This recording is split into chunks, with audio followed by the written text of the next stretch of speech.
Welcome back to Studio One. Hot gossip, and what's even more hot is Chef Nicholas's baked chocolate cream still to come. But first, this Friday, billions of viewers around the world will watch Kate Middleton become Her Royal Highness Princess Catherine when she marries Prince William. And if there's one thing Kate seems to be pretty good at, other than of course bagging the future King of England, is controlling her brand. Here to tell us more is John Brash from Brash Brands. Hello John, welcome to the show. Now, gone are those days when a public figure was just known for his good work and a charming personality, because today everyone wants to evolve into a brand. Why do you think that is? Well, I think it's a little bit deeper than just how you want to be positioned at one minute over another. It really is about your DNA, what your values and beliefs are, and really about each individual or company or product really want to stand up and really define what they want to stand for. How difficult is it to control your brand? Where do you draw the boundaries? Well, I think it's in a way very, very straightforward. If you know what you're about and true to what you're about, and you have people around you that are supporting that, then the message is very clear and it's quite simple to stay online and stay on track. So it's much more easy nowadays with the sort of learnings that have happened over the years about reputations and stuff like that.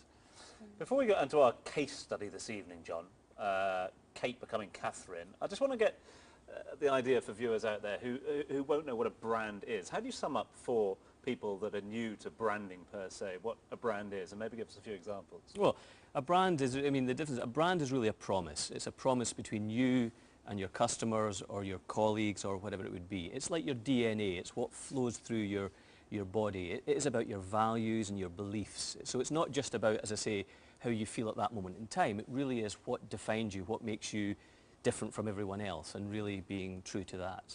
Well, I suppose the perfect way to lead on from that is the fact that I suppose we were all aware of Kate Middleton because she was the girlfriend of Prince William. They went to university together, been together for 8 years, but all of a sudden she's Catherine. She's about to become a princess. Has this brand evolved? Well, it's interesting because I think everyone's really quite not sure of what the Kate Middleton brand is yet, because in a way she's been kept behind the scenes. It's been a very well managed affair, and it's going to be really interesting now with the new name and the new title whether she changes with it. I mean, she's very much the girl from next door. Yeah. And that is probably something that's refreshing for the public, rather normality, rather than this sort of fairy tale stuff of the past. How brand conscious do you think Kate really is? Well, I think... Is it her? Well, that's what everyone...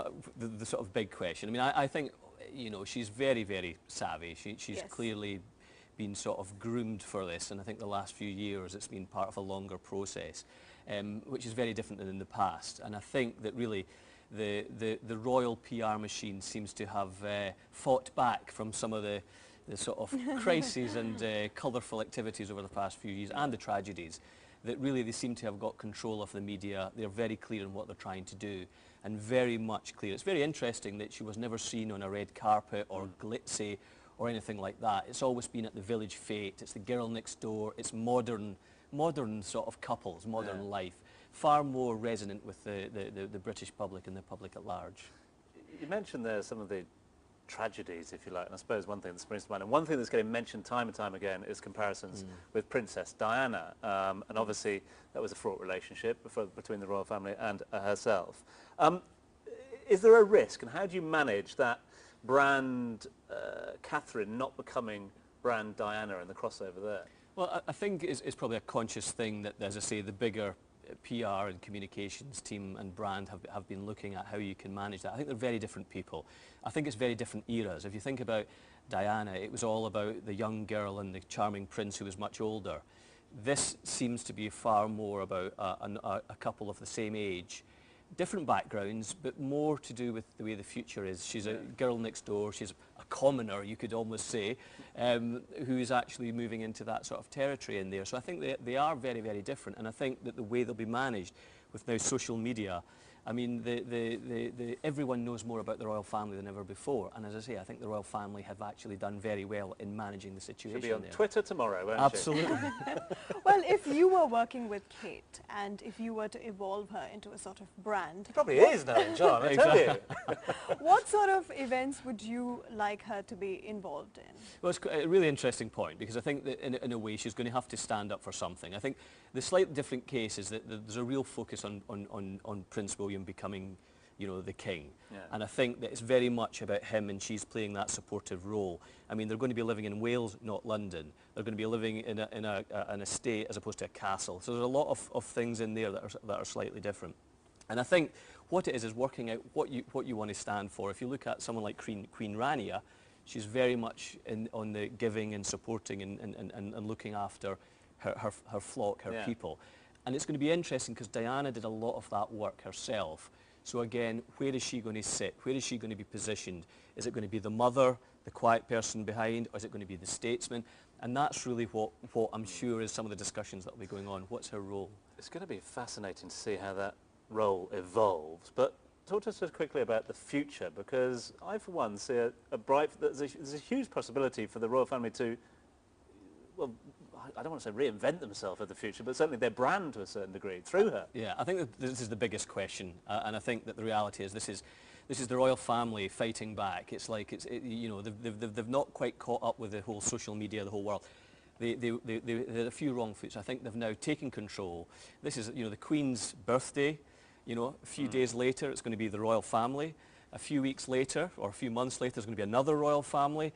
And this is gaining momentum for the royal family and rebranding the royal family, all in line with the 2012 Olympic Games. So it's a bit of a British reignitement of support in the times that are a bit challenging. And I think what's quite interesting as well is, you know, it's going to be on a Friday. It's going to be a day off. Day off for everyone. I think everyone in the country is going to be supportive, so everyone will love the royal family, even if it just means they're having a day off. So I think there's a lot of feel-good factor in that. So I think it's been a very clever exercise. Let it die down and then put the taxes up the week after that, isn't it? John, thanks very much for being with us. No doubt you will be there in the Abbey this coming Friday. Front seat. I'll be an avid watcher, don't you worry. Right here on Dubai One, of course. Brashbrands.com if you'd like to find out more about all the team down at Brash. Thanks very much, John. Thank you.